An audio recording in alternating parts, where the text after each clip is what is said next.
안녕하십니까. 홍한상입니다. 이번 시간에는 청수사, 지금 화면에서 보시고 계신 그 유명한 자리죠. 청수사. 일본말로 뭐 기요미즈데라라는 거요. 이게 지금 화면을 지금 잘 맞춰야 되는데. 자, 뭐 저 절도 알고 보면 뭐 우리 한반도에서 건너온 후손들이 다 만든 절인데요. 그런 건 뭐 나중에 책 보시면 다 나올 거고요. 청수사에 이제 바로 올라가는 그 계단입니다. 저는 뭐 저 계단을 정말 많이 가봤습니다. 예. 청수사도 뭐 하루 이틀이지. 그래서 이제 뭐 기업인들은 그냥 청수사 올라가서 보시라 그러고, 저는 이제 그 계단 입구에서 기다리고 있다가 이제 내려오시면 같이 가고, 뭐 모르는 거 있으면 가르쳐 드리고 하는데, 심심하잖아요. 그 계단 입구에서 그냥 먼저 올라가서 뭐 한 시간 가까이 구경하고 오시니까. 그래서 제가 이제 그 밑으로 슬슬 걸어 내려오면 바로 이 친구, 떡 드시고 가시라고 이렇게 공짜로 이렇게 지금 떡을 나눠주고 있어요. 저희 일본은 공짜가 없는 나라이기 때문에 이렇게 공짜로 주는 풍경이 드뭅니다. 그리고 또 옆에 보면 이 녹차를 뭐 어마어마하게 타놓고 녹차를 뭐 무제한으로 그냥 공급을 하고 있거든요. 이 친구가 아주 뭐 일을 얼마나 열심히 하는지 몰라요. 알바인데도. 이 친구 알바라는 건 나중에 이제 제가 여기 계속 다니다 보니까 6개월도 안 돼서 또 뭐 본사로 갔는지 간뒀는지 뭐 그런 것 같더라고요.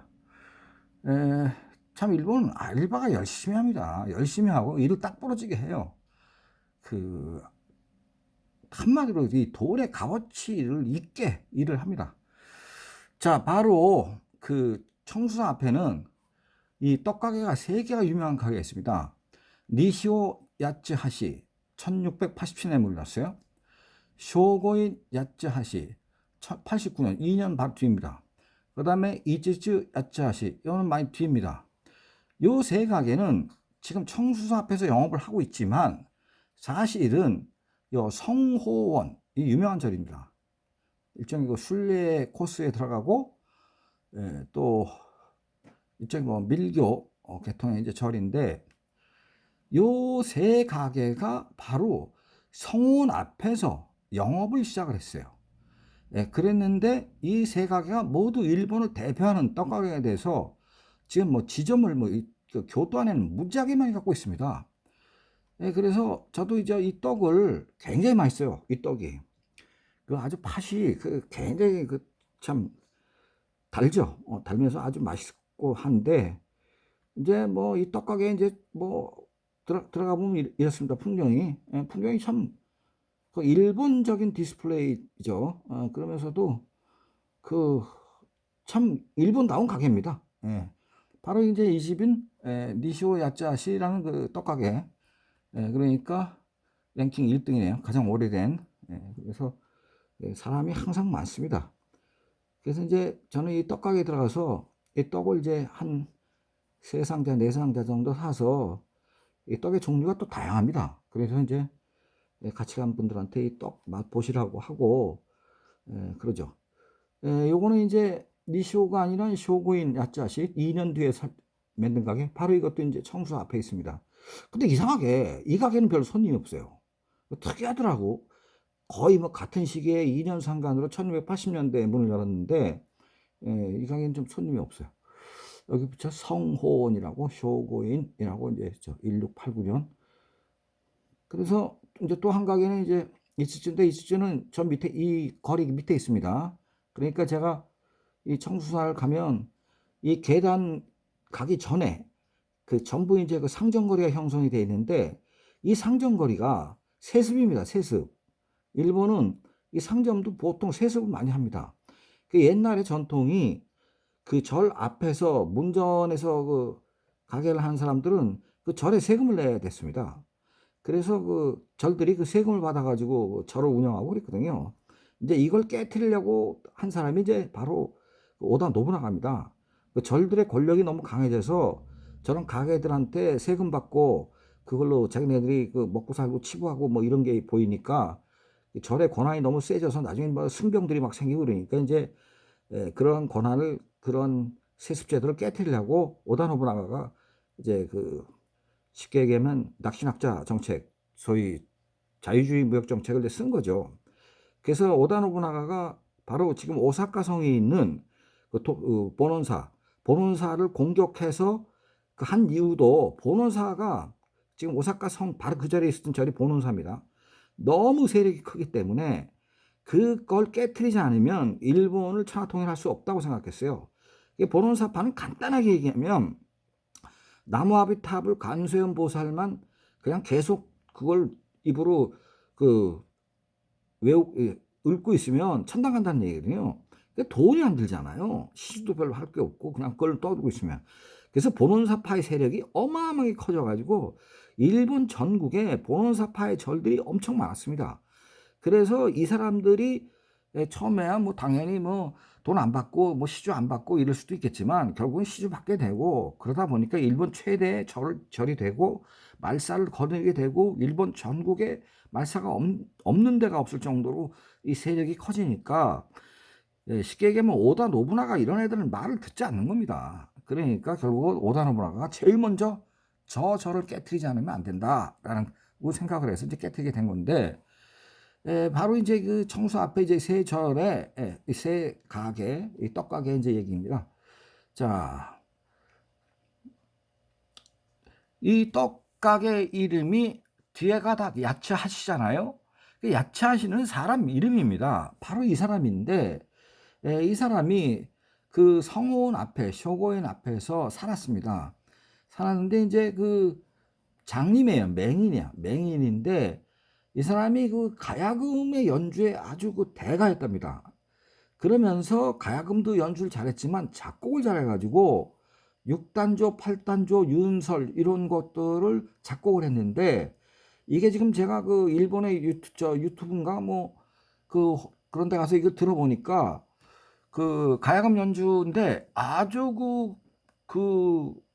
곡이 격조가 있고 깊이가 있어요. 한마디로 발 한 마리 들 정도의 솜씨가 있는 것 같습니다. 제가 판단할 때는. 자, 뭐 국악은 잘 모르지만은 그래도 저 국악도 조금 그렇게 뭐 CD도 좀 뭐 몇십 년 듣고 하다 보니까, 그 이 사람이 이제 그 성원 앞에서 혼자 사는데 맹인이기 때문에 이 하루에 뭐 두 끼밥, 세 끼밥을 해먹기가 굉장히 어려운 거예요. 앞이 안 보이니까. 그래서 동네 사람들이 이 사람이 너무 가난하고, 그래서 밤 한 9시, 10시 사이에 그 배가 고파서인지 가야금 연주를 하면, 옛날에는 뭐 해 떨어지면 잤던 시대니까 밤 9시에 이 바로 야짜시 이 가야금 연주자이자 작곡가인 이 사람이 밤 9시에 가야금을 타면 그 가야금 소리가 온 마을에 잔잔하게 울려 퍼지면서 그걸 듣는 사람들이 이불 속에서 누워서 잠을 청하면서 그 노래를 들으면, 아, 저는 저 야짜시 선생이 배가 고프구나 이런 걸 느꼈대요. 그러면서 고요한 밤하늘에 정막을 울리는 그 가야금 소리에 아주 감동을 받았다고 그러거든요. 그러다 보니까 이제 이 사람이 먹고 살기가 어려우니까 이 쌀을 자꾸 갖다 줬대요. 갖다 줬는데 이 쌀을 주면 무슨 소용이 있어요. 장님이라 장작불도 못 대고 그걸로 밥이 탔는지 익었는지 그것도 뭐 코로 맞는 거지만은 또 신경을 써야 되고 하니까, 그 가르쳐 주기를 이거를 갖고 떡을 해서 한번 떡을 해두면, 특히 계피가루를 뿌려서 하면 이 계피가 이 떡의 부패를 방지하는 그런 아마 효과가 있는 모양이죠.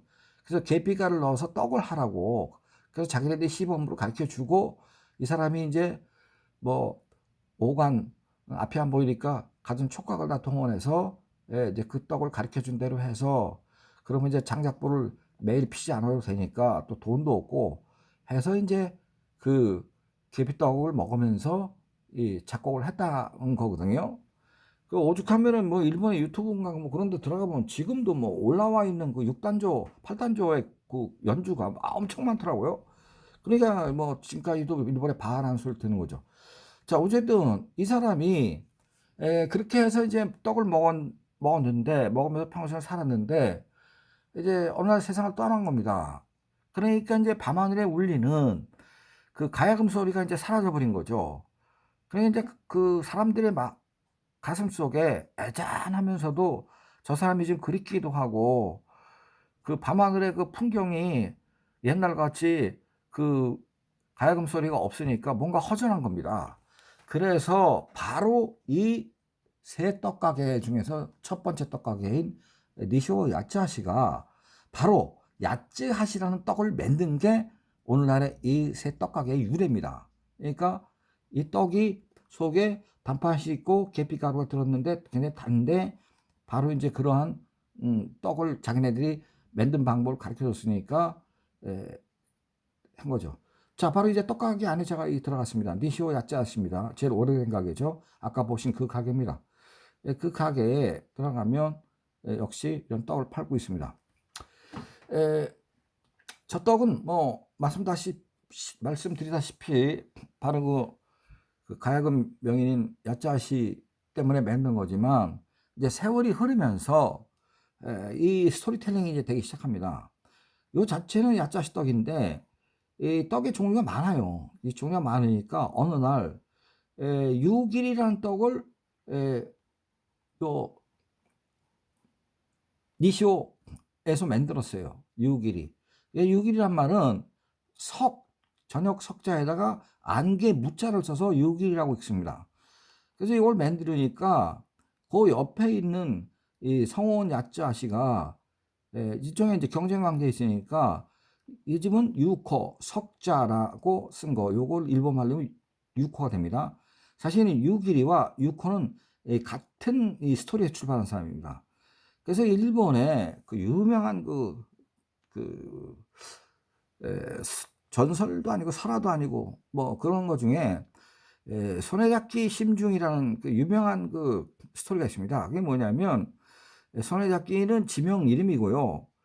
심중은 마음 심자에 가운데 중자를 써서 심중, 우리가 읽던 심중인데 일본말로 신주라고 읽습니다. 신주라는 건 동반 자살을 의미하는 겁니다. 그래서 옛날에 그 현해탄에서 배에서 떨어져 죽은 윤심덕과 뭐 김우진인가 우리 유학생 그것도 유명한 그 심중 사건이거든요. 그런데 요 유길이라는 요 아가씨가 게이샤였습니다. 게이샤였는데 동네의 어떤 남자와 바람이 났어요. 근데 이 남자는 포목점 주인의 아들입니다. 돈이 좀 있는 사람이에요. 근데 이 남자는 유부남입니다. 문제는 이 여자는 뭐 게이샤니까 뭐 결혼을 안 한 건데 그 둘이서 데이트를 해야 되는데 이게 남의 시선이 있기 때문에 그 시선 때문에 어디 가서 이제 대놓고 데이트를 못 하는 겁니다. 그래서 결국은 이 떡집에서 이런 떡을 먹으면서 저 변두리에 가서 이제 데이트를 했는데 동네 사람의 눈길이 점점 따가지고 소문이 나면서 손가락질을 받게 되고 견딜 수 없을 정도가 되니까 결국은 둘이 동반 자살을 했거든요. 그래서 이 동반 자살의 스토리를 가진 떡입니다, 이게. 그 우리가 들으면 저런 떡을 안 사 먹죠. 뭐 찝찝하게 무슨 불륜에 의한 동반 자살의 떡을 왜 사 먹어? 그치, 또 일본 사람들은 한편으로는 그 불륜이긴 한데 그 당시에는 또 그런 풍속도 많이 있었으니까 게이샤하고는. 그러니까 죽은 게이샤가 왠지 안쓰러운 겁니다. 아주 애달고. 그래서 이 유혹이란 떡을 니시오가 만들고 난 다음에 다시 성원 쪽에서 유코란 떡을 만들어서 지금 뭐 유기리 떡도 있어요. 근데 지금 드물고 유코란 떡이 여기서 더 시틀치고 있습니다. 그래서 이런 스토리텔링 마케팅을 해요, 이 사람들이. 그러니까 좀 아이디어가 우리하고는 좀 접근 방식이 틀린 거죠. 자, 요거는 뭐같이 생겼을까요? 여기 써놨으니까 바로 아시겠죠? 요 가야금의 모습을 형상한 겁니다. 그래서 요거는 떡이 아니라 과자예요, 과자. 씹으면 우리 sem배처럼 바삭바삭 소리가 나죠. 그래서 이런 또 과야금 과자도 만들어 파는데 요 과야금 과자보다 이 생긴 거는 비슷하게 생기는데 더 요거보다 곡선이 더 동그랗게 된 과자가 또 하나 있습니다. 그 과자도 지금 여기에 아주 명물인데 그 과자는 사연을 보면 그 옛날에 일본이 한 에도 시대 때는 굉장히 못 산 사람들이 많아서 그 시골의 밭에 살던 어느 엄마가 남의 집 밭에 가서 품을 팔지 않으면 그 밥을 먹고 살 수가 없는 거예요. 그래서 자기의 아들, 딸, 그러니까 아들이 7살이고 딸이 5살인데 이 두 아기를 놓고 그 밭에 이제 폼을 팔러 가는 겁니다. 그 폼을 팔러 가려면 큰 내를 하나 건너야 돼요. 그러고 나서 이제 폼을 팔러 가서 하루 종일 일을 하고 저녁 때 이제 품삯을 받아서 그걸로 이제 시장에 가서 보리 하나 뭘 사가지고 와서 애들 밥을 끓여 먹이는 그런 가난한 집안이었는데 그 7살짜리 아들하고 5살짜리 딸애가 점심때가 되니까 배가 너무 고픈 거예요. 그래서 점심때 지나서 엄마가 저녁 때 해 떨어질 때가 돼 오니까 둘이서 엄마를 찾아가자. 엄마를 찾아가면 뭐라도 먹을 수 있지 않겠냐. 그래서 둘이 집을 나섭니다. 나서가지고 걷다 보니까 큰 내가 나오는 거예요. 그래서 그 내에서 이 아기가 7살짜리 오빠가 5살짜리 여동생을 등에 업어요. 업고 그 내를 건너가는 겁니다. 근데 보기에는 얕아 보이는데 물이라는 게 이렇게 보면 얕아 보여도 실제 들어가면 깊잖아요. 그래서 얘가 조금 더 지나가다가 자기 딴에는 충분히 건널 수 있을 정도의 물의 깊이라고 판단을 했는데 발이 삐끗하면서 동생을 업고 넘어져 가지고 물에 떠내려 버렸어요. 그러고 나서 그 두 오노이는 내 하류 쪽에서 익사해 갖고 죽은 채로 발견됐습니다. 그런데 이제 엄마가 품삯 일을 하고 저녁 때 와 보니까 애들이 집에 없는 거예요. 그래서 동네 사람한테 "우리 애들이 어디 갔냐?" 그랬더니 너를 찾는다고 아까 점심 지나서 나가더라."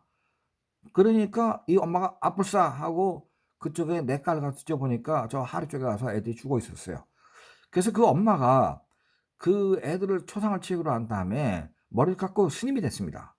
이 스님이 됐는데 꿈을 꾸니까 꿈에 부처님이 나타나 가지고 "네가 지금 네 애가 빠져 죽은 그쪽에 가면 통나무가 8개가 떨어져 있는데 그 통나무 8개를 묶어 가지고 다리를 놔라. 그러면 앞으로 니네 애들처럼 그 빠져 죽는 일이 없다."라고 얘기를 했습니다. 그래서 그 스님이 된 엄마가 그 통나무를 엮어 갖고 다리를 놔주죠. 그래서 여기 야쯔하시라는 말은 8개의 다리란 뜻이거든요. 그래서 이 야쯔하시가 바로 아까 얘기한 그 검은 고를 타는 그 명인 그 사람의 이름이라는 설과 8개의 통나무가 이 엄마가 죽은 애들을 위해서 8개의 통나무를 묶어서 다리를 놔서 야쯔하시라는 설이 2개가 지금 대립되어 있습니다. 어떤 게 맞는지 모르겠는데 이런 설이 2개가 있습니다. 그래서 어쨌든 그 좀 슬픈 스토리죠. 예. 자, 그래서 제가 이제 이 집에 들어가서 이제 좀 있다가 우연히 이 집 안에 있는 액자를 이렇게 하나 보게 됐습니다. 그래서 청수사 가면은 그냥 맨날 관광이나 하다 내려오는데 이것도 몇십 번 댕기다 보니까 이런 게 눈에 보이더라고요. 그래서 고 센소노 오시했대. 선조의 가르침이라는 거더라고요. 근데 이걸 쭉 읽어봤어요. 친절을 팔고 만족을 사라, 뭐 행동은 확실하게 하고 말은 둥글게 하라, 허리는 낮추고 희망, 바램은 높이 가져라. 그다음에 기는 좀 장대하게 가지고 도량은 넓게 해라. 뭐 요렇게 쭉 써 놨는데 이 말이 너무 기가 막힌 금과 옥조 같은 거예요. 그리고 여기에는 본가 니시오 야쯔하시 선조가 가르쳤다. 그래서 이걸 제가 한국말로 이렇게 해석을 했습니다. 니시오 야채 떡가게 가온 일대 선조가 쓴 말이랍니다. 친절을 팔고 만족을 사라. 확실하게 행동하고 말은 둥글게 하라. 이 손님에게 자기들이 손님이 너무 많이 밀어닥치니까 이 자기도 모르게 너무 피곤하면 짜증난 소리로 할 수 있는데 그러지 말고 말은 둥글게 공손하게 하라는 거예요. 그다음에 손님이 그렇게 많이 와도 허리는 늘 낮추고 겸손하게 대신 그러나 우리 가게의 목표는 좀 높게 생각하라. 멀리 높게. 이 마음가짐은 좀 길게 가져라. 장사라는 거는 어차피 한평생 해야 되는 거다. 그래서 한평생 한 1대가 죽으면 또 2대가 또 한평생을 하고 그렇게 해서 대대로 오는 거다. 그러니까 이 집이 지금 거의 뭐 한 300 몇십 년 했는데 이 자손들이 계속 하고 있는 거는 이렇게 마음가짐을 길게 가졌으니까 이게 300년씩 버티고 있는 겁니다. 그러니까 도량은 넓게. 비록 떡 하나 팔아가지고 돈이 뭐 이문이 얼마 남겠냐.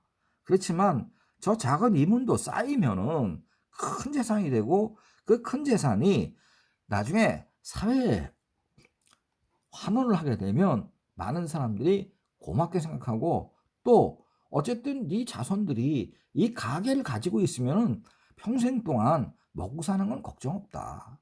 그렇게 사는 것도 쉽지가 않다. 먹고 사는 게 어려운 게 많다 말이지, 해보면. 그래서 도량은 좀 넓게 그렇게 가져요.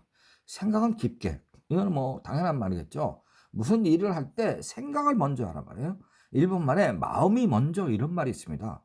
마음이 먼저 가서 생각을 먼저 하고 그다음에 행동으로 옮겨야지, 대바람의 그 행동으로 가면 그게 실패할 수가 있다, 이런 거죠. 그다음에 손님이 워낙 많이 오기 때문에 일은 좀 잽싸게 해라. 어? 음. 그다음에 원칙에는 지고 승부에는 이겨라. 이 원칙에는 진다는 말은, 이 떡을 만들면 떡 안에 들어가야 될 팥의 구람수가 있습니다. 그다음에 떡의 사이즈가 있습니다. 그러면 저기 저 이세 지방에, 이세라는데 그 일본의 그 개국한 아마테라스 오노카미 할머니가 그 참배를 거기 어마어마하게 많이 가는데, 그 앞에 있는 그 떡가게 적복 같은 데는 그 집도 한 400년 됐는데 팥의 양을 좀 적게 넣다가 걸리고 막 이런 경우가 있었어요. 떡의 사이즈를 좀 줄이고. 이런 건 하지 마라. 원칙에는 철저해야 된단 말이야. 원칙은 져야 된다. 원칙대로 해야 돼. 원칙은 져줘야 돼. 이물을 많이 남기려고 갑자기 팥의 양을 줄인다니 밀가루 싸구려 쓰고 떡, 쌀을 싸구려 쓰고 이러면 안 된다는 거예요. 원칙은 철저하게. 그러나 원칙은 철저하게. 원칙에 지면은 승부에는 이길 수 있다는 거예요. 이게 참 대단한 나름대로 철학인 것 같아요. 그 다음에 70%에 만족하고 10%를 바라라. 이게 100%에 만족을 할 수 있는 인생은 없잖아요. 장사도 마찬가지, 사업도 마찬가지입니다. 돈은 더 벌고 싶지만은 그렇게 잘 안 되잖아요. 그러니까 100%를 다 먹으려고 하지 말고 70% 만족을 하면 자기 마음도 편하고 인생도 편한데, 이걸 어떻게 하든지 100%까지 이물을 좀 더 올려갖고 좀 돈을 많이 벌겠다, 이러면 그게 인생도 힘들어지고 사업도 그렇게 되지도 않는데, 그 사람만 그럼 가난 걸리지, 그렇게 가면. 어? 스트레스 받아가지고. 그러니까 이익을 10% 정도만 남겨도 먹고 사는 건 지장 없지 않냐. 그러니까 너무 욕심을 크게 내지 마라, 라는 뜻입니다. 그 다음에 자손을 위해서 덕을 쌓아라. 바로 이게 사회환원이라는 거거든요. 자손이라는 놈이 아버지한테 돈을 떡장사를 해갖고 물려받았는데, 저런 거 지금 300 몇십 년씩 하면 저 집이 돈이 얼마나 많겠습니까? 교토에 거리마다 저 가게가 없는 데가 없어요. 니시오 야짜시뿐만 아니라 그 이츠츠 야츠아시나, 예? 쇼고인 야짜시, 이 세 가게가 어마어마하게 많습니다. 길거리. 저는 이제 거기를 하도 오래 다니니까 이렇게 보이거든요. 아, 저기도 있고 저기도 있고 저기도 있구나. 그래서 이 자손들이 아버지한테, 선조들한테 돈을 많이 물려받았으면 우리 같으면 바로 마카오 가서 그냥 카지노 하잖아요. 그 돈 갖고. 그리고 하와이에 별장 사고 차 그냥 람보르기니, 페라리 이런 거 사버리고, 그러다가 몇 달 타다가 마음에 안 들면 석 달 있다 또 바꿔버리고, 강남에 차, 외제차 최고급 사양을 막 석 달 만에 바꾸는 사람 많습니다, 지금. 이게 다 어떤 금전에 대한 철학, 이 사업에 대한 철학이 부족하기 때문에 그런 사람들이 나타난 거거든요. 그래서 자손들한테 돈을 많이 물려주는 것이 결코 좋은 게 아니다 말이에요. 그러니까 덕을 쌓는 것은 사회 환원을 얘기하는 겁니다. 이 떡장사들이 떡 팔아가지고 옛날에 교토의 길거리에 석등을 많이 세워주잖아요. 그럼 옛날에 전기가 없으니까 석등에다가 큰 촛불을 켜놓으면 밤에 사람들이 걸어가다가 진창에 빠지지 않고 밤길에 넘어지지 않고 하기 위해서 석등을 줘서 그걸 해주고 자기 가게 이름을 밑에 딱 새겨놓거든요. 그럼 소비자들이, 아, 저 떡가게에서 우리가 떡 좀 팔아줬다고 길거리 이렇게 네온 사인에 가로등 같은 석등이라도 이렇게 세워주는구나. 그러니까 우리가 진창에 안 빠지고 돌불에 채에서 넘어지지 않는 거다. 이런 걸 하거든. 그 다음에 돈을 더 벌면 내과에다 다리를 놔준다고. 다리가, 여러분들은 그 아라시야마에 가보셨을 분이 많을 텐데, 거기에 도월교, 다리 건너간, 다리 건너간 다리라는 뜻의 도월교라는 다리가 있잖아요. 그것도 상인 스미로구라는 상인이 그 만들어준 겁니다 원래. 그 상인들이 돈 벌으면 옛날에 그렇게 큰 다리 만들려면 돈 많이 들 거 아니에요. 근데 그 다리가 없으면 얼마나 불편해요. 배 타고 그냥 건너가야 되거나 아니면 삥 돌아서 가거나 그러니까 바로 그런